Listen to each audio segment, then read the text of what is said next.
ഇന്നു മുതൽ നമ്മൾ കാണാനായിട്ട് പോകുന്നത് ഫാൻഡം ലോയർ എന്ന് പറഞ്ഞ വളരെ അടുത്ത് റിലീസായ ഒരു ഡ്രാമയാണ്. ഇതില് പ്രേതങ്ങളെ കാണാൻ കഴിയുന്ന ഒരു നായകൻ, അയാൾ ഒരു വക്കീലാണ്. പ്രേതങ്ങൾ വന്ന് പരാതിപ്പെടുമ്പോ അയാളും പല കേസുകളും തെളിയിച്ചു കൊടുക്കുന്നുണ്ട്. എപ്പിസോഡിന്റെ തുടക്കത്തിൽ നമ്മൾ കാണുന്നത് നമ്മുടെ നായകനായ ഷിന്നാണ്. അദ്ദേഹം ഒരു വക്കീലാണ്. പ്രേതങ്ങളെ കാണാൻ കഴിയില്ല എന്ന് വെച്ച് അവരില്ല എന്നല്ല അതിന്റെ അർത്ഥം. അവർ നമ്മോട് കൂടെ തന്നെ ഉണ്ട്, എന്റെ അടുത്ത് തന്നെ ഉണ്ട്. പക്ഷെ അവർ വല്ലാതെ സംസാരിക്കും. അവർക്ക് റിവെഞ്ച് എടുക്കാനായിട്ട് സാധിക്കില്ല, എങ്ങനെയാണെന്നും അറിയില്ല. അതിനു വേണ്ടിയിട്ടാണ് ഞാൻ വന്നിരിക്കുന്നത്. എനിക്ക് നേരത്തെ ഒന്നും പ്രേതങ്ങളെ കാണാൻ സാധിക്കുമായിരുന്നില്ല. അപ്പോഴാണ് എങ്ങനെയാണ് ഈ വക്കീലിന് പ്രേതത്തെ കാണാനായിട്ട് സാധിക്കുന്നത്? അതിനൊരു കഥയുണ്ട്. ഒരു വർഷത്തിന് മുന്നേ പഠനമൊക്കെ കഴിഞ്ഞ് ഒരു ജോലിക്കായി ഇന്റർവ്യൂ ഒക്കെ നമ്മുടെ ലോയറും അറ്റൻഡ് ചെയ്തുകൊണ്ടിരിക്കുകയാണ്. ഇന്റർവ്യൂ ഒക്കെ കഴിയുമ്പോൾ അദ്ദേഹത്തിനും ഒരു കോൺഫിഡൻസ് ഒക്കെ ഉണ്ട്, തനിക്ക് ഒരു ജോലി തീർച്ചയായിട്ടും കിട്ടുമെന്ന്. തന്റെ അമ്മ നടത്തുന്ന ഒരു റെസ്റ്റോറന്റിലേക്ക് ഷിന്നും എത്തുന്നുണ്ട്. ഇന്റർവ്യൂ എങ്ങനെയുണ്ടെന്നൊക്കെ അമ്മയും ചോദിക്കുന്നുണ്ട്. അവിടെ എന്തായാലും എനിക്ക് ജോലി കിട്ടാനായിട്ട് സാധ്യതയുണ്ട്. ഇത് കേൾക്കുമ്പോ അവന്റെ സഹോദരിക്കും ഒരുപാട് സന്തോഷമാകുന്നുണ്ട്. സഹോദരിയും കല്യാണം കഴിഞ്ഞ് ഒരു കുട്ടിയൊക്കെ ഉണ്ട്. സഹോദരിയും ഹസ്ബൻഡും ഒക്കെ ഈ ഒരു റെസ്റ്റോറന്റിലാണ് ജോലി ചെയ്യുന്നത്. അവനും ഇന്റർവ്യൂ നന്നായിട്ട് അറ്റൻഡ് ചെയ്തു, എനിക്കൊരു ജോലി കിട്ടാനായിട്ട് സാധ്യതയുണ്ട് എന്നൊക്കെ പറയുമ്പോ സഹോദരിയും അവിടെ വന്നിരിക്കുന്ന കസ്റ്റമേഴ്സിനെല്ലാം ഫുഡ് ഫ്രീ ആയിട്ട് കൊടുക്കാം എന്നൊക്കെ പറയുമ്പോ അവിടെയുള്ളവർക്ക് എല്ലാവർക്കും വളരെ സന്തോഷമാകുന്നുണ്ട്. പക്ഷെ കുറച്ചു കഴിയുമ്പോ അവന്റെ ഫോണിലേക്ക് ഒരു മെസ്സേജ് വരുന്നുണ്ട്. ആ ഇന്റർവ്യൂ അവൻ പാസ് ആയിട്ടുണ്ടായിരുന്നില്ല. അമ്മയുടെയും സഹോദരിയുടെ ഒക്കെ സന്തോഷം കാണുമ്പോ അവനത് പറയാനും തോന്നിയില്ല. ശേഷം ഇവനും ഒരുപാട് ഇന്റർവ്യൂ അറ്റൻഡ് ചെയ്യുന്നുണ്ട്. പക്ഷെ എല്ലായിടത്തു നിന്നും അവന് കിട്ടുന്ന മറുപടി ഒന്ന് തന്നെയാണ്, അവന് ജോലി കിട്ടിയിട്ടുണ്ടായിരുന്നില്ല. എന്താ പ്രശ്നമെന്ന് അവനും മനസ്സിലാകുന്നില്ല. അവൻ അത്യാവശ്യം നന്നായിട്ട് തന്നെയാണ് ഇന്റർവ്യൂ അറ്റൻഡ് ചെയ്തിട്ടുണ്ടായിരുന്നത്. ശേഷം നമ്മുടെ നായികയായിട്ടുള്ള ഹാനിനെ കാണിക്കുകയാണ്. അവളും ഒരു വക്കീലാണ്. അവള് വളരെ സക്സസ്ഫുൾ ആയിട്ടുള്ള ഒരു ലോയർ ആണ്. ഒരുപാട് കേസുകളും മറ്റും ഇവൾക്കുണ്ട്. ഇവിടേക്ക് അവൾക്കൊരു അസിസ്റ്റന്റിനെ ആവശ്യമുണ്ട്. അപ്പോൾ ഇവരും ഒരു ഇന്റർവ്യൂ നടത്താനായിട്ട് തീരുമാനിച്ചിട്ടുണ്ടായിരുന്നു. അവിടേക്ക് ഷിന്നും എത്തിയിട്ടുണ്ടായിരുന്നു. അവനും ഇന്റർവ്യൂ അറ്റൻഡ് ചെയ്യാനായിട്ട് പോകുന്നു. അവന്റെ ആപ്ലിക്കേഷൻ കണ്ടിട്ട് അവളും, എനിക്ക് പ്രത്യേകിച്ച് ചോദ്യങ്ങളൊന്നും അവനോട് ചോദിക്കാനില്ല, നിങ്ങൾക്ക് അതിന്റെ കാരണം എന്താണെന്ന് അറിയാമായിരിക്കും, അടുത്ത ആളെ വിളിക്കാനായിട്ട് അവിടെ നിൽക്കുന്ന ആളോടും പറയുന്നുണ്ട്. ഷിന്നിനും ഒന്നും തന്നെ മനസ്സിലാകില്ല, എന്തുകൊണ്ടാണ് ഒരുപാട് കമ്പനീസ് ഇവന്റെ ആപ്ലിക്കേഷൻ റിജക്ട് ചെയ്യുന്നതെന്ന് അവനും അറിയണമായിരുന്നു. അങ്ങനെ അവനും എഴുന്നേറ്റ് പോയി ഹാനിന്റെ അടുത്ത് നിന്ന് അവന്റെ ആപ്ലിക്കേഷൻ നോക്കുന്നുണ്ട്. അവിടെ ഒരു ഭാഗം റെഡെങ്കിലും മാർക്ക് ചെയ്തിട്ടുണ്ടായിരുന്നു. അവന്റെ പാസ്റ്റ് കാരണമാണ് അവന് ജോലി കിട്ടാത്തത്. അപ്പോഴാണ് കുട്ടിക്കാലത്തുള്ള ഒരു സംഭവം കാണിക്കുന്നത്. അവന്റെ അച്ഛൻ മരിച്ചു പോയിട്ടുണ്ടായിരുന്നു. അയാൾ ഒരു പ്രോസിക്യൂട്ടർ ആയിരുന്നു. ഒരു ആക്സിഡന്റിലാണ് അയാൾ മരിച്ചിട്ടുണ്ടായിരുന്നത്. അയാള് അഴിമതി ചെയ്തു എന്നാരോപിച്ച് മീഡിയ മുഴുവൻ അയാളുടെ മരണച്ചടങ്ങില് എത്തിയിട്ടുണ്ടായിരുന്നു. അവനും, എന്റെ അച്ഛൻ ഒരു തെറ്റും ചെയ്തിട്ടില്ല എന്നൊക്കെ പറയുന്നുണ്ട്. അവനും മനസ്സിലാകുന്നുണ്ട്, അച്ഛന്റെ ആ ഒരു പഴയ കാരണം കൊണ്ടാണ് എനിക്കും ജോലിയൊന്നും തന്നെ ലഭിക്കാത്തത്. അവനും അവരോടൊരു കാര്യം പറയുന്നുണ്ട്, ഇത്തവണ ഞാനാണ് നിങ്ങളെ റിജക്ട് ചെയ്യാനായിട്ട് പോകുന്നത് എന്ന് പറഞ്ഞ് അവനും സങ്കടപ്പെട്ട് അവിടെ നിന്ന് പോകുന്നുണ്ട്. ഹാനിന്റെ സുപ്പീരിയറും, നിങ്ങൾ എന്തായി ചെയ്തതെന്ന് ചോദിക്കുമ്പോ അവനെ ലോകം എങ്ങനെയാണ് നോക്കിക്കാണുന്നതെന്ന് അവൻ അറിയണ്ടേ, വെറുതെ അവന്റെ സമയം കളയണ്ടല്ലോ. 20 വർഷം മുന്നേ സ്വന്തം അച്ഛൻ ചെയ്ത തെറ്റിന് മകനാണോ ശിക്ഷ അനുഭവിക്കുന്നത്? എന്തായാലും എനിക്ക് കാര്യങ്ങളൊക്കെ തന്നെ മനസ്സിലായല്ലോ. ഇനി ഞാൻ എവിടെയും ഇന്റർവ്യൂവിന് പോയിട്ട് ഒരു കാര്യമില്ല, ഞാൻ സ്വന്തമായി തന്നെ എന്തെങ്കിലും തുടങ്ങുന്നതാണ് ഏറ്റവും നല്ലത്. അവനും വിഷമിച്ച് നടന്നു പോകുന്നുണ്ട്. ആ സമയം മറ്റൊരിടത്ത് ഒരു മന്ത്രവാദിയും എന്തൊക്കെയോ റിച്വൽസ് ചെയ്യുന്നതായിട്ട് കാണിക്കുന്നുണ്ട്. ഇവനും നടന്നു പോകുമ്പോ ഇവന്റെ ഉള്ളിൽ കൂടി എന്തോ ഒരു കാര്യം കടന്നു പോകുന്നത് ഇവനും തോന്നിയിട്ടുണ്ടായിരുന്നു. അതൊരു തോന്നലാണെന്ന് വെച്ച് ഇവനും അവിടെ നിന്ന് നടന്നു പോകുന്നുണ്ട്. ഇവിടെ മന്ത്രവാദിയും തളർന്നു വീഴുന്നു. അവിടെ നിന്നും ഒരു ആംബുലൻസ് പോകുന്നത് നമ്മുടെ ഷിന്നും കാണുന്നുണ്ട്. ഇവനും പുതിയതായിട്ട് ഒരു ബിൽഡിംഗ് ആവശ്യമാണ്. ഇവൻ സ്വന്തമായിട്ട് കേസ് ഏറ്റെടുത്ത് വാദിക്കാനാണ് ശ്രമം. അതിനുവേണ്ടി ഒരു ബിൽഡിംഗ് അന്വേഷിച്ച് അവൻ നടക്കുകയാണ്. ആ ഒരു ഓഫീസിൽ ചെല്ലുമ്പോ അവന്റെ അളിയനും അവിടെ ഇരിക്കുന്നുണ്ടായിരുന്നു. നീയും റെസ്റ്റോറന്റിന്റെ ആ കാര്യത്തിനാണോ ഇവിടേക്ക് വന്നിരിക്കുന്നതെന്ന് ചോദിക്കുമ്പോ അവന് പ്രത്യേകിച്ച് ഐഡിയ ഒന്നും ഉണ്ടായിരുന്നില്ല. അപ്പോഴാണ് ഇവന്റെ അമ്മയും ആ റെസ്റ്റോറന്റ് വാടകയ്ക്ക് എടുത്തിരിക്കുന്നത് ഇതേ ആളിന്റെ കയ്യിൽ നിന്നിട്ടാണ്. അയാളോടും തനിക്കൊരു ബിൽഡിംഗ് തരണം, കുറച്ച് ചീപ്പായിട്ടുള്ള റേറ്റിന് വേണമെന്നാണ് ആവശ്യപ്പെടുന്നത്. അങ്ങനെ അയാളും അതിന് പറ്റിയൊരു സ്ഥലമുണ്ട്, അടുത്ത ദിവസം തന്നെ നമുക്ക് പോയി കാണാമെന്ന് ഷിനിനോടും പറയുന്നുണ്ട്. അങ്ങനെ ഇവരും ആ ഒരു ബിൽഡിംഗ് കാണാൻ വേണ്ടിയിട്ട് അവിടേക്ക് പോകുന്നുണ്ട്. ഈ ഇടയ്ക്കാണ് ആ ബിൽഡിംഗും ഒഴിഞ്ഞിട്ടുണ്ടായിരുന്നത്. ഞങ്ങളിവിടെ വാൾപേപ്പർ ഒക്കെ ഒട്ടിച്ചു വെച്ച് അതും ശരിയാക്കിക്കൊണ്ടിരിക്കുകയായിരുന്നു. ഇത്രയും സൗകര്യമുള്ളൊരു വീട് മറ്റെവിടെയും കിട്ടില്ല എന്ന് പറഞ്ഞ് ഷിനിനെയും അവിടെ എല്ലാം കാണിച്ചു കൊടുക്കുന്നുണ്ട്. നോക്കുമ്പോ അത്യാവശ്യം കൊള്ളാവുന്ന ഒരു ബിൽഡിംഗ് ആയിരുന്നു അത്. അവനും അവിടെ എല്ലാം തന്നെ ചുറ്റി കാണുന്നുണ്ട്. ഇതിനു മുന്നേ ഇവിടെ ആരാണ് താമസിച്ചിരുന്നത്, ഇവിടെ എന്താണ് ഉണ്ടായിരുന്നതെന്നൊക്കെ ചോദിക്കുമ്പോ അയാളും പ്രത്യേകിച്ചൊന്നും നമ്മുടെ ഷിന്നിനോട് പറയുന്നില്ല. ഷിന്നിനും ഈ ബിൽഡിംഗ് അധികം അങ്ങനെ ഇഷ്ടപ്പെടുന്നൊന്നുമില്ല. അപ്പോഴാണ് അയാളും അവിടുത്തെ വിൻഡോ തുറന്ന് കാണിക്കുന്നത്. നോക്കുമ്പോ ആ ബിൽഡിംഗിന്റെ ഓപ്പോസിറ്റ് കോടതിയാണ് ഉണ്ടായിരുന്നത്. അവനും അത് കാണുമ്പോ വല്ലാതെ ഇഷ്ടപ്പെടുന്നുണ്ട്. അപ്പോഴാണ് ഇവരുടെ പുറകിൽ നിന്നിട്ട് ആ ബിൽഡിംഗിൽ ഒട്ടിച്ചിരുന്ന ഒരു വാൾ പേപ്പറും ഇളകി പോകുന്നത്. ആ ബ്രോക്കറും അത് കണ്ടിട്ട് ഷിന്നത് കാണാതിരിക്കാൻ വേണ്ടിയിട്ട് ഒട്ടിച്ചു വെക്കുന്നുണ്ട്. അതിനുള്ളില് മന്ത്രം എഴുതിയിട്ടുള്ള കുറച്ച് കാർഡുകളും മറ്റുമാണ് ഉണ്ടായിരുന്നത്. ഷിന്ന് അതൊന്നും കണ്ടിട്ടുണ്ടായിരുന്നില്ല. പറഞ്ഞില്ല. എനിക്ക് സ്ഥലം വല്ലാതെ ഇഷ്ടപ്പെട്ടു. ഞാൻ എന്തായാലും ഇവിടെ തന്നെ എന്റെ ജോലി തുടരാനായിട്ട് ആഗ്രഹിക്കുന്നു എന്ന് പറയുന്നുണ്ട്. അങ്ങനെ ഇവനും ഇവന്റെ ലോ ഓഫീസിന്റെ പേരൊക്കെ ആ ബിൽഡിങ്ങിന്റെ മുകളിലായിട്ട് തന്നെ വെക്കുന്നുണ്ട്. കോടതിയിൽ നിൽക്കുമ്പോൾ ആൾക്കാർ കൃത്യമായിട്ടും എന്റെ ഈ ബിൽഡിങ്ങിന്റെ പേര് കാണണം. അങ്ങനെ ഇവനും അവിടേക്ക് വൃത്തിയാക്കിക്കൊണ്ടിരിക്കുമ്പോഴാണ് അവിടെ ഉണ്ടായിരുന്ന ഒരു മേശയ്ക്കകത്ത് നിന്നും ഒരു സാധനം അവന് കിട്ടുന്നത്. അതിനകത്ത് ഈ അഗർബത്തി പോലെ എന്തോ ഒന്നുണ്ടായിരുന്നു. അത് കണ്ടിട്ട് അവനും അത് കത്തിച്ചു വെക്കുന്നുണ്ട്. അതിനെന്തോ ഒരു വശപ്പിശകുണ്ടായിരുന്നു. അത് കത്തിച്ചു വെച്ച് കുറച്ചു നേരം കഴിയുന്നതും അവനും ഉറങ്ങി പോകുന്നുണ്ട്. അവനും എഴുന്നേൽക്കുമ്പോ അടുത്ത ദിവസമായിട്ടുണ്ടായിരുന്നു. എനിക്ക് എന്താ സംഭവിച്ചത് എന്നവനും ഒന്നും തന്നെ മനസ്സിലാവുന്നുണ്ടായിരുന്നില്ല. ആ സമയം മറ്റൊരാൾ വിളിച്ചിട്ട് നിങ്ങളൊരു ആളെ ആവശ്യമുണ്ടെന്ന് പറഞ്ഞില്ലേ, അയാള് എന്നൊക്കെ പറയുമ്പോ ഷിൻ നോക്കുമ്പോ ഒരാള് തന്റെ മുന്നിൽ വന്ന് നിൽക്കുന്നുണ്ട്. ആ ആള് ഇവിടെ എത്തിയല്ലോ, ഞാൻ പിന്നെ വിളിക്കാന്ന് പറഞ്ഞ് ഫോണും കട്ട് ചെയ്യുന്നുണ്ട്. ആ ഫോൺ വിളിച്ച ആള് ഇയാളെ നോക്കിക്കൊണ്ടിരുന്ന ആള് വരില്ല എന്ന് പറയാൻ വേണ്ടിയിട്ടാണ് വിളിച്ചിട്ടുണ്ടായിരുന്നത്. ഇവിടെ ഷിന്നും തന്റെ മുന്നിലുണ്ടായിരുന്ന ആളോട് സംസാരിക്കുന്നുണ്ട്. നിങ്ങൾ കുറെ നേരയോ ഇവിടേക്ക് വന്നിട്ടുണ്ടായിരുന്നത്? എനിക്കൊരുപാട് സ്ട്രെസ് ഉണ്ടായിരുന്നു, ഞാൻ ഉറങ്ങിപ്പോയതാണ്. അതിനാളും നിങ്ങൾക്ക് എന്നെ കാണാൻ പറ്റുന്നുണ്ടോ എന്ന് ചോദിക്കുന്നുണ്ട്. ഷിന്നും അതിനെന്താ, എനിക്ക് കാണാൻ പറ്റുന്നുണ്ടല്ലോ. നോക്കുമ്പോ ഷിന്നിന്റെ കാലും നല്ല ഉയരം ഉണ്ടായിരുന്നു അയാൾക്ക്. നിങ്ങൾക്ക് എത്ര ഹൈറ്റ് എന്നൊക്കെ ഷിന്നും ചോദിക്കുന്നു. അതിനുശേഷമാണ് ഷിന്നും താഴേക്ക് നോക്കുന്നത്. അയാളുടെ കാല് നിലത്ത് തൊട്ടിട്ടുണ്ടായിരുന്നില്ല. അയ്യോ, ഇതൊരു പ്രേതമായിരുന്നോ എന്ന് പറഞ്ഞ് അവനും പേടിക്കുന്നുണ്ട്. ഇവനും പിന്നിലേക്ക് മാറുമ്പോ അവിടെ ഉണ്ടായിരുന്ന ഒരു ലൈറ്റും ഇവന്റെ കൈ തട്ടി താഴേക്ക് വീണ് പോയിട്ടുണ്ടായിരുന്നു. ആ പ്രേതവും പിടിക്കാനായിട്ട് ശ്രമിക്കുന്നുണ്ടെങ്കിലും അവനത് കഴിയുന്നുണ്ടായിരുന്നില്ല. ഇവിടെ ഷിന്നും പ്രേതത്തെ കണ്ട് പേടിച്ച് ഒളിച്ചിരിക്കുന്നുണ്ടായിരുന്നു. അവനും അവിടെ ഇരുന്ന് പ്രാർത്ഥിക്കുന്നുണ്ട്. ഞാൻ എല്ലാത്തിനും ക്ഷമ ചോദിക്കുന്നു, ഞാനിനി നന്നായിക്കോളാം, എന്നെ രക്ഷിക്കണേ എന്നൊക്കെ പറഞ്ഞിട്ട് അവനും പ്രാർത്ഥിക്കുന്നു. പ്രേതവും ഇവിടെ എന്താ ചെയ്യുന്നത് എന്നൊക്കെ ചോദിച്ച് അവന്റെ അടുത്തേക്ക് വരുന്നുണ്ട്. ഷിന്ന് നന്നായിട്ട് പേടിച്ചിട്ടുണ്ടായിരുന്നു. അവനും പ്രേതം പോയി എന്ന് പറഞ്ഞ് എഴുന്നേറ്റ് നോക്കുമ്പോ ആ പ്രേതം ചുവരിലേക്ക് ഇങ്ങനെ നോക്കിക്കൊണ്ട് നിൽക്കുന്നത്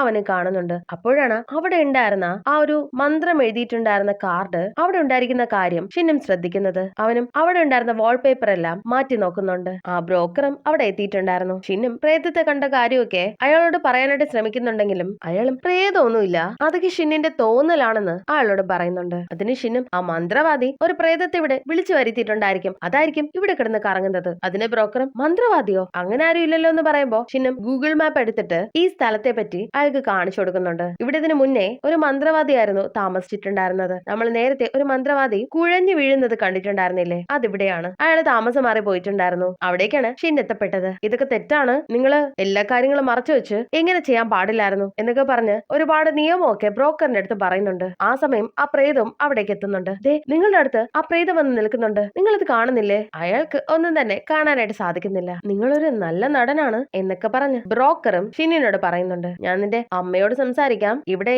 ഈ ബിൽഡിംഗ് വാടകയ്ക്ക് എടുത്ത കാര്യമൊന്നും അമ്മയ്ക്ക് അറിയില്ല. അത് കേൾക്കുമ്പോ ഷിന്നും അത് വേണ്ട എന്ന് പറയുന്നുണ്ട്. ബ്രോക്കറും ആരെയും നിനക്ക് ഇത്ര പേടി, അമ്മയാണോ അതോ ആ പ്രേതത്തെയാണോ? അവനും ആലോചിച്ച് നോക്കുന്നുണ്ട്. അമ്മ ഭയങ്കരിയും ആ പ്രേതം വലിയ പാവത്താനും ആയിരുന്നു. അങ്ങനെ അവനും ഈ ബിൽഡിംഗിൽ തന്നെ തുടരാനായിട്ട് തീരുമാനിച്ചിട്ടുണ്ടായിരുന്നു. ബ്രോക്കർ പോകുമ്പോ അതിന്റെ പിന്നാലെ തന്നെ ഷിന്നും പോകുന്നുണ്ട്. അതിനു മുന്നേ പ്രേതത്തോട് മര്യാദയ്ക്ക് ഇവിടുന്ന് പൊക്കോണം, അടുത്ത ദിവസം ഞാൻ കുരിശും ബൈബിളുമായിട്ട് എന്തായാലും ഇവിടെ വരും. അവനും വീട്ടിലേക്ക് വരുന്നുണ്ട്. നോക്കുമ്പോ എല്ലാരും ഭക്ഷണം കഴിച്ചുകൊണ്ടിരിക്കുകയായിരുന്നു. ആ സമയം ആ കുട്ടിയും നിങ്ങൾ പോർക്ക് കഴിക്കുന്നില്ല എന്ന് ചോദിക്കുമ്പോ അയാളും തനിക്കത് അലർജിയാണ് എന്ന് പറയുന്നുണ്ട്. ആ സമയം ഇയാളുടെ കവിളൊക്കെ വല്ലാണ്ട് ചുമക്കുന്നുണ്ട്. അയാളും ആ പോർക്ക് എടുത്ത് കഴിക്കുന്നുണ്ട്. ശരിക്കും പറഞ്ഞ ആ പ്രേതം ഇവന്റെ ഉള്ളിലേക്ക് കയറിയതാണ്. എത്ര നാളായി ഞാനിത് കഴിച്ചിട്ട് എന്ന് പറഞ്ഞ് അവനും ഒരുപാട് എടുത്ത് കഴിക്കുന്നുണ്ട്. അവന്റെ ആ ഒരു പ്രവൃത്തി കണ്ട് അവന്റെ അളിയനും അവനെ വല്ലാതെ നോക്കുന്നുണ്ട്. ആ സമയം ഇത് കണ്ടുകൊണ്ട് വന്ന അമ്മയും അവന്റെ ഒരു അടി വെച്ചു കൊടുക്കുന്നുണ്ട്. അപ്പോഴാണ് അവന്റെ ശരീരത്തിൽ നിന്നും ആ ഒരു പ്രേതവും ഇറങ്ങി പോയിട്ടുണ്ടായിരുന്നത്. നീ എന്തായി ചെയ്യുന്നത്, നീ അങ്ങനെ പോർക്ക് കഴിക്കില്ലല്ലോ എന്നൊക്കെ പറയുമ്പോ ഇവനും ഉണർന്നിട്ട്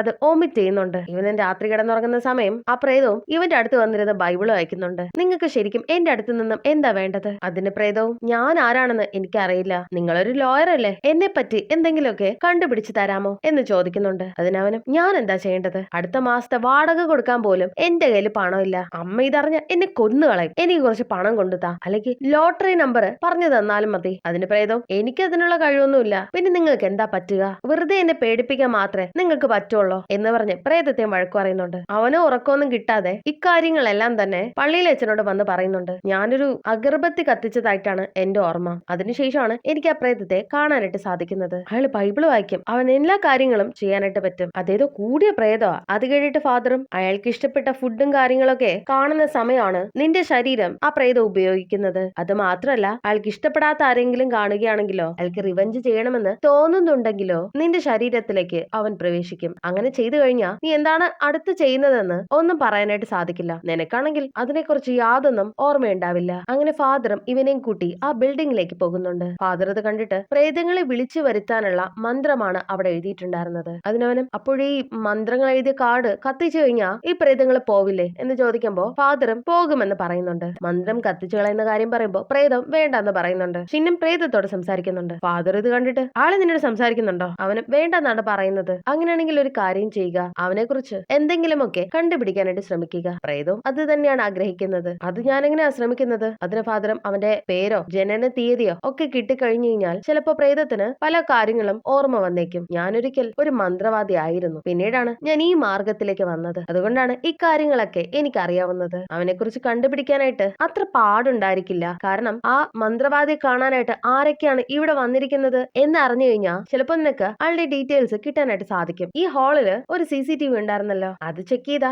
എന്തെങ്കിലും ഡീറ്റെയിൽസ് കിട്ടാതിരിക്കില്ല. അപ്പോഴാണ് ആ മന്ത്രവാദിയുടെ അവസാനത്തെ ആ ഒരു ക്ലയന്റിനെ ഇവര് കണ്ടുപിടിക്കുന്നത്. അതൊരു സ്ത്രീ ആയിരുന്നു. അവരിപ്പോ ആ മന്ത്രവാദിയെ കാണാനായിട്ട് അവിടേക്ക് വന്നിട്ടുണ്ടായിരുന്നു. അത് കണ്ട് ഷിന്നും അവരോട് സംസാരിക്കുന്നുണ്ട്. ഞാൻ എന്ത് സഹായമാണ് നിങ്ങൾക്ക് ചെയ്തു തരേണ്ടതെന്ന് ചോദിക്കുമ്പോ അവരും ഇത് ആ മന്ത്രവാദിയുടെ സ്ഥലമായിരുന്നില്ലേ? അതിനവനും അയാളുടെ ആരോഗ്യം നഷ്ടപ്പെട്ടത് കൊണ്ട് തന്നെ അയാൾ ഇവിടെ വിട്ടുപോയി. അതിനവളും ആ മന്ത്രവാദി കുഴഞ്ഞു വീഴുന്ന സമയം ഞാൻ ഇവിടെ ഉണ്ടായിരുന്നു, ഞാനാണ് ആംബുലൻസ് വിളിച്ചത്. അതിന് ഷിന്നും നിങ്ങളുടെ ഹസ്ബൻഡിനെ കുറിച്ച് എന്തെങ്കിലും അന്വേഷിക്കാൻ വേണ്ടിയിട്ടാണോ ആ ഒരു മന്ത്രവാദിയെ കാണാനായിട്ട് ഇവിടെ വന്നിട്ടുണ്ടായിരുന്നത് എന്ന് ചോദിക്കുമ്പോ അവരും അത് നിങ്ങൾക്ക് എങ്ങനെ അറിയാം എന്ന് ചോദിക്കുന്നുണ്ട്. ഞങ്ങൾ ലോയേഴ്സ് അല്ലേ, ഇതിനെ പറ്റിയൊക്കെ ഞങ്ങൾക്ക് അറിയാമെന്ന് അയാളും പറയുന്നുണ്ട്. അവരും എന്റെ ഹസ്ബൻഡിന് ഒരു ഹോസ്പിറ്റലിൽ വെച്ചിട്ട് ഒരു സർജറി നടത്തിയിട്ടുണ്ടായിരുന്നു. ഓപ്പറേഷന്റെ ഇടയ്ക്ക് പെട്ടെന്ന് ഷോക്ക് ഉണ്ടായി അദ്ദേഹം മരിക്കുകയാണ് ഉണ്ടായിരുന്നത്. അന്ന് മുതൽ എന്റെ മകള് അവളുടെ റൂമിൽ നിന്നും പുറത്തേക്ക് വരുന്നില്ല. അവള് ഫുൾ ടൈം മുറി അടച്ച് മുറിക്കകത്ത് തന്നെയായിരുന്നു ഉണ്ടായിരുന്നത്. അവളുടെ അച്ഛന് യാതൊരുവിധ കുഴപ്പവും ഉണ്ടായിരുന്നില്ല. പെട്ടെന്ന് ഇങ്ങനൊരു മരണം സംഭവിച്ചപ്പോ അവൾക്കത് താങ്ങാനായിട്ടുണ്ടായിരുന്നില്ല. അവൾ ആഹാരം കഴിക്കുന്നില്ല, അവളുടെ കാര്യങ്ങൾ ചെയ്യുന്നില്ല, എപ്പോഴും മുറി അടച്ച് അകത്ത് തന്നെ ഇരിക്കുകയാണ്. 5 മാസം ആയിട്ടുണ്ടായിരിക്കും അവള് റൂമിൽ നിന്ന് പുറത്തേക്ക് വരാതായിട്ട്. ഞാൻ ദേഷ്യപ്പെട്ട് നോക്കി, കരഞ്ഞു നോക്കി, ഒന്നും വർക്കാകുന്നുണ്ടായിരുന്നില്ല എന്ന് പറഞ്ഞ അവരും അവിടെ നിന്ന് പോകാൻ നേരം പ്രേതവും കണ്ണു കാണിക്കുന്നുണ്ട്. പേരും ഡേറ്റ് ഓഫ് ബർത്തും ഒക്കെ ചോദിക്കാൻ ലോയറോടും പറയുന്നുണ്ട്. അങ്ങനെ അവളും അവളുടെ ഹസ്ബൻഡിന്റെ പേരും ഡേറ്റ് ഓഫ് ബർത്തും പറയുമ്പോ അവിടേക്ക് എന്തൊക്കെയോ മാറ്റങ്ങൾ സംഭവിക്കുന്നുണ്ട്. ആ പ്രേതത്തിനും അയാളുടെ കാര്യങ്ങളൊക്കെ ഓർമ്മ വരുന്നുണ്ട്. അവളൊരു ഗ്യാങ്സ്റ്റർ ആയിരുന്നു, പിന്നീട് കല്യാണമൊക്കെ കഴിച്ചു, ഒരു മകളുണ്ട്. വളരെ സന്തോഷകരമായിട്ടുള്ള ഒരു ജീവിതമാണ് അയാൾ നയിച്ചിട്ടുണ്ടായിരുന്നത്. പിന്നീട് ഹോസ്പിറ്റലിലേക്ക് സർജറിക്കും അയാളെ കൊണ്ടുപോകുന്നുണ്ട്. എല്ലാം ഓർമ്മ വന്നപ്പോ ആ പ്രേതവും ഇറങ്ങി വന്ന് നിലത്ത് നിൽക്കുന്നുണ്ട്. അയാളെ ഭാര്യയെ മിഞ്ചു എന്ന് വിളിക്കുന്നുണ്ട്. എന്നിട്ട് ഓടി വന്ന് നീ ഒരുപാട് അനുഭവിച്ചല്ലോ, എന്നോട് നീ ക്ഷമിക്കണം എന്നൊക്കെ പറഞ്ഞ് അയാളും കരയുന്നുണ്ട്. ശരിക്കും വന്ന് കെട്ടിപ്പിടിക്കുന്നത് ഷിന്നായിരുന്നു. അവളും ഒരു അടി വെച്ചു കൊടുക്കുന്നുണ്ട്. നിങ്ങൾ എന്തായി ചെയ്യുന്നത് എന്നൊക്കെ പറഞ്ഞ് അവളും വഴക്കിട്ട് അവിടെ നിന്ന് പോകുന്നു. ഷിന്നിനും ഒന്നും തന്നെ മനസ്സിലാകുന്നുണ്ടായിരുന്നില്ല. അവൾ എന്തിനാ എന്നെ അടിച്ചത്? പ്രേതം അവിടെ വിഷമിച്ചിരിക്കുന്നത് കണ്ട് ഷിന്നും അവനോട് പോയി ചോദിക്കും എന്താണ് പറ്റിയത്. അതിന് പ്രേതവും എന്റെ ഓർമ്മകളെല്ലാം തിരിച്ചു വന്നു, ഞാൻ മരിച്ചത് അത്ര ശരിയായ രീതിയിലൊന്നുമല്ല. ആ സർജറി ചെയ്യുന്ന സമയത്ത് അവനും അനസ്തീഷ്യ കൊടുത്തിട്ടുണ്ടായിരുന്നു. പെട്ടെന്ന് തന്നെ അവനും ബ്ലഡ് ഛർദ്ദിച്ചിട്ടുണ്ടായിരുന്നു. ആ ഡോക്ടറിനും എന്ത് ചെയ്യണമെന്ന് അറിയുന്നുണ്ടായിരുന്നില്ല. പെട്ടെന്ന് അയാളുടെ ഹാർട്ട് ബീറ്റ് നിലയ്ക്കുകയും അയാൾ മരിക്കുകയാണ് ചെയ്തിട്ടുണ്ടായിരുന്നത്. ഇക്കാര്യം പുറത്താരോടും പറയരുതെന്ന് നഴ്സിനോടും ആ ഡോക്ടർ വോൺ ചെയ്യുന്നുണ്ടായിരുന്നു. കാര്യങ്ങളെല്ലാം ഞാൻ നോക്കിക്കോളാം, ഹാർട്ട് അറ്റാക്ക് വന്നാണ് അയാൾ മരിച്ചത് എന്ന് ഞാൻ വരുത്തി തീർത്തോളാം, ചികിത്സാ പിഴവ് കൊണ്ടാണ് ഇയാളും മരിച്ചിട്ടുണ്ടായിരുന്നത് എന്നുള്ള കാര്യം ഷിന്നിനും മനസ്സിലായിട്ടുണ്ടായിരുന്നു. ശേഷം അമ്മയും ഷിന്നിന്റെ റൂമിൽ വരുമ്പോ അവിടെ അവന്റെ കോട്ട് കിടക്കുന്നത് കണ്ട് അതിനകത്തുണ്ടായിരുന്ന ലെറ്ററും അവര് നോക്കുന്നുണ്ടായിരുന്നു. അവൻ ആ ഇന്റർവ്യൂവിന് പോയിട്ടുണ്ടായിരുന്ന ലെറ്റർ ആയിരുന്നു അതിലുണ്ടായിരുന്നത്. അതിൽ നിന്നും അവന്റെ അച്ഛൻ കാരണമാണ് അവനിപ്പോ ജോലി കിട്ടാത്തതെന്ന് ആ അമ്മയും മനസ്സിലാക്കുന്നുണ്ടായിരുന്നു. അക്കാര്യം മകനോട് പോയി ചോദിക്കുന്നുണ്ട്. അവരും അവനെ സമാധാനിപ്പിക്കുന്നു. ഇവിടെ ആ പ്രേതത്തിന്റെ സർജറി നടത്തിയിട്ടുണ്ടായിരുന്ന ഡോക്ടറും ഹാനിന്റെ ഓഫീസിലാണ് വന്നിട്ടുണ്ടായിരുന്നത്. ആ ഡോക്ടറിന്റെ വക്കീലാണ് ഹാൻ. ആ പ്രേതത്തിന്റെ ഭാര്യയുടെ വക്കീല് ഇത് ഡോക്ടറിന്റെ അനാസ്ഥ കൊണ്ടൊന്നുമല്ല, ഹാർട്ട് അറ്റാക്ക് വന്നിട്ടാണ് നിങ്ങളുടെ ഭർത്താവ് മരിച്ചിരിക്കുന്നത്, അതുകൊണ്ട് കേസ് സെറ്റിൽ ചെയ്ത് തീർക്കണമെന്നാണ് അവരോടും പറയുന്നത്. ഡോക്ടറിന്റെ അനാസ്ഥ കൊണ്ടാണ് അയാള് മരിച്ചത് എന്ന് നമുക്ക് തെളിയിക്കാനാവില്ല. നിങ്ങളുടെ മകൾക്കും അസുഖമാണെന്നല്ലേ പറഞ്ഞത്, അതുകൊണ്ട് വേഗം ഈ കേസ് ഒതുക്കി തീർക്കുന്നതല്ലേ നല്ലതെന്ന് പറയുമ്പോ അവരും അതിന് സമ്മതിക്കുന്നുണ്ട്. അവരും അത് സൈൻ ചെയ്യാൻ കൊടുക്കുന്ന നേരം ഷിന്നും അവിടേക്ക് വരുന്നുണ്ട്. അവര് സൈൻ ചെയ്തുകൊണ്ടിരിക്കുന്ന ആ ഒരു പേപ്പറും ഷിന്നു എടുക്കുന്നുണ്ട്. അവരുടെ വക്കീലിനോടും ഷിന്നു സംസാരിക്കുന്നുണ്ട്. ഇവരുടെ വക്കീലും ഹാനിന്റെ ഓഫീസിലെ ലോയേഴ്സും തമ്മിൽ ഒരു കണക്ഷൻ ഉണ്ട്. ഈ കേസ് എങ്ങനെങ്കിലും ഒത്തുതീർപ്പാക്കണമെന്നാണ് ഇവരും ചിന്തിക്കുന്നത്. ആ പ്രേതവും എന്റെ വൈഫിന് ഓൾറെഡി ഒരു വക്കീലുണ്ട്, അതിന് ഷിനും ഞാൻ അയാളെ കുറിച്ച് അന്വേഷിച്ചിട്ടുണ്ടായിരുന്നു, അയാളത്ര ശരിയായ ആളൊന്നുമല്ല, അയാളെ ഒതുക്കേണ്ടത് എങ്ങനെയാണെന്ന് എനിക്കറിയാം. ഇവിടെ വക്കീലും ഫോണിന്റെ ലോക്ക് എടുക്കുന്നത് പ്രേതവും കണ്ടിട്ട് അത് ഷിന്നിന് പറഞ്ഞു കൊടുക്കുന്നുണ്ട്. അവനും ആ ഒരു ഫോൺ എടുത്ത് മറ്റാരെയോ വിളിച്ച് ഈ കേസിനെ കുറിച്ച് ഒത്തുതീർപ്പാക്കാനായിട്ട് സംസാരിക്കുന്നതും അയാളുടെ കയ്യിൽ നിന്ന് പണം വാങ്ങിക്കുന്നതുമായിട്ടുള്ള എല്ലാ ഡീറ്റെയിൽസും അയാളുടെ ഫോണിൽ അയാൾ വോയിസ് റെക്കോർഡ് ചെയ്ത് വെച്ചിട്ടുണ്ട്. ഇത് കേൾക്കുമ്പോ മിഞ്ചിനും ആ വക്കീലിന് സംശയം ഉണ്ടാവുന്നുണ്ട്. ഷിനും ആ ലോയറെ അവിടെ നിന്ന് പറഞ്ഞു വിടുന്നുണ്ട്. നിങ്ങൾ മിഞ്ചുവിൽ നിന്ന് വാങ്ങിയിട്ടുള്ള പണമെല്ലാം തിരികെ കൊടുക്കണമെന്ന് അയാളോട് പറയുന്നുണ്ട്. ചോദിക്കുന്നുണ്ട്. ഷിന്നും അവരോട് നിങ്ങൾ ഇനി എന്താണ് ചെയ്യാനായിട്ട് പോകുന്നത്, കേസ് കൊടുക്കുന്നില്ലേ എന്ന് ചോദിക്കുമ്പോ അവർക്കും എന്ത് ചെയ്യണമെന്ന് അറിയില്ലായിരുന്നു. അതിന് ഷിനും നിങ്ങളുടെ മകള് എന്തുകൊണ്ടാണ് റൂമിന് പുറത്തേക്ക് വരാത്തതെന്ന് നിങ്ങൾക്കറിയാമോ, അവൾക്ക്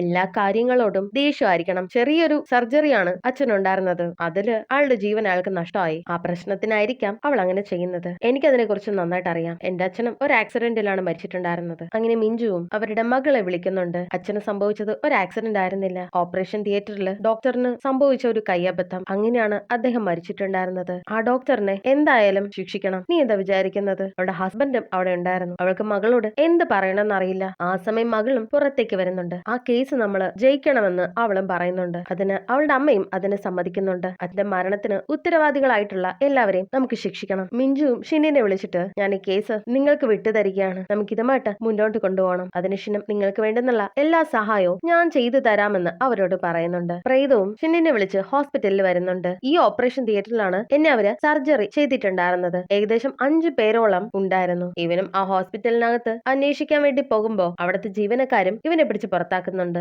പെട്ടെന്ന് അവിടെയുള്ള ഇൻഫർമേഷൻ ഒന്നും ഇവർക്ക് കിട്ടില്ല. അതുകൊണ്ട് തന്നെ ഷിനും ഞാനൊരു ഇൻവെസ്റ്റിഗേറ്റർ ആണ്, ഇവിടുത്തെ തൊഴിലാളികളുടെ ക്ഷേമം അന്വേഷിക്കാനാണ് എന്നെ ഇവിടേക്ക് വിട്ടിരിക്കുന്നത്. ഇവിടെ സ്റ്റാഫിന്റെ ഷോർട്ടേജ് കാരണം നിങ്ങൾക്ക് എല്ലാവർക്കും ഒരുപാട് ബുദ്ധിമുട്ടുണ്ടാകുന്നെന്ന് ഞങ്ങൾക്ക് റിപ്പോർട്ട് കിട്ടിയിട്ടുണ്ട്. അതുകൊണ്ട് തന്നെ 6 മാസം മുന്നേ വരെയുള്ള സ്റ്റാഫുകളും ഇവിടെ ഉണ്ടായിരുന്ന സർജറികളുടെ എല്ലാം ലിസ്റ്റും എനിക്ക് വേണമെന്ന് ഷിന്നും അവരോട് പറയുമ്പോ അവരത് എടുത്തു കൊടുക്കുന്നുണ്ട്. ഷിന്നും അതിനെക്കുറിച്ച് ഒരുപാട് പഠിക്കുന്നുണ്ട്. ഇവന്റെ മറുഭാഗം വക്കീല് ഹാൻ ആണ്. അവളും ഒരുപാട് പ്രിപ്പറേഷൻ നടത്തുന്നുണ്ട്. ഷിന്നും ആദ്യത്തെ ട്രയലിന് പോകുമ്പോ അവന്റെ വീട്ടുകാരെല്ലാവരും അവനെ സപ്പോർട്ട് ചെയ്യുന്നുണ്ട്. ഇവരെല്ലാവരും കോർട്ടിലേക്ക് വരാനായിട്ട് തീരുമാനിച്ചിരിക്കുകയാണ് അവന്റെ ട്രയൽ കാണാൻ വേണ്ടിയിട്ട്. ഫാമിലിയും കോടതിയിൽ എത്തിയിട്ടുണ്ടായിരുന്നു. ഇത് ഷിന്നും കാണുന്നുണ്ട്. അവനും അത് വലിയ സന്തോഷമാകുന്നുണ്ട്. ഒപ്പം ചെറിയ ടെൻഷനും. പ്രേതത്തെ ആണെങ്കിൽ കോടതിക്ക് വെളിയിലാണ് നിർത്തിയിരിക്കുന്നത്. നിങ്ങൾ ട്രയലിന് വന്നു കഴിഞ്ഞാൽ പ്രശ്നം കൂടുതൽ വഷളാവുകയുള്ളൂ, അതുകൊണ്ട് ഇവിടെ തന്നെ നിൽക്കണമെന്ന് ഷിൻ പ്രത്യേകം പ്രേതത്തോട് പറഞ്ഞിട്ടുണ്ടായിരുന്നു. പക്ഷെ പ്രേതം അത് അനുസരിക്കാതെ ഷിന്നിന്റെ അടുത്ത് തന്നെ വന്ന് നിൽക്കുന്നുണ്ട്. ഞാൻ നിങ്ങളോട് പുറത്ത് നിൽക്കാനല്ലേ പറഞ്ഞത്, എന്തിനകത്തേക്ക് വന്നത്? ഞാനൊരു കാര്യം പറയാൻ നിങ്ങളോട് മറന്നുപോയി എന്ന് പ്രേതം പറയുന്നുണ്ടെങ്കിലും ഷിന്ന് മിണ്ടാതിരിക്കാനായി അവനോട് പറയുന്നുണ്ട്. ഹാനും ഡോക്ടറോട് ചോദ്യങ്ങൾ ചോദിക്കുന്നുണ്ട്. എന്താ സംഭവിച്ചതെന്ന് ഡോക്ടറോട് പറയാനായിട്ട് ആവശ്യപ്പെടുന്നുണ്ട്. ഡോക്ടറും ശരിക്കുള്ള പ്രശ്നം എന്ന് വെച്ചാൽ പേഷ്യന്റിന്റെ ഹാർട്ടിനാണ് പ്രശ്നം ഉണ്ടായിരുന്നത്. അത് കേൾക്കുമ്പോൾ പ്രേതവും എനിക്കൊരു പ്രശ്നം ഉണ്ടായിരുന്നില്ല,